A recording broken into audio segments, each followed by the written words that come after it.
Imami Fethullah Gülen mohon çdo lloj përgjegjësie lidhur me grushtin e shtetit duke u shprehur i sigurt se Amerika do ta mbrojë nga kërkesa për ekstradimin e tij drejt Ankaras.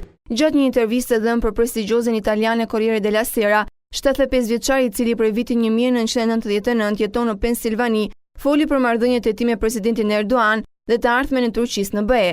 Gülen u shpreh se gjatë fushatës elektorale të vitit 2012, partia e Erdogan ishte më bindëse sa i përket përpjekjes që Turqia të ishte pjesë e BE-s. Sipas tij, gjatë mandatit të parë presidenti aplikoi disa reforma demokratike, por më pas pushteti i zgjatur e helmoi atë dhe antarët e partisë. Nëse do të ishte një parti tjetër do ta mbështesja. Tani e kuptoj se i dha shumë besim dhe pendojmë që u tregova i sinqert, u shpreh Imami.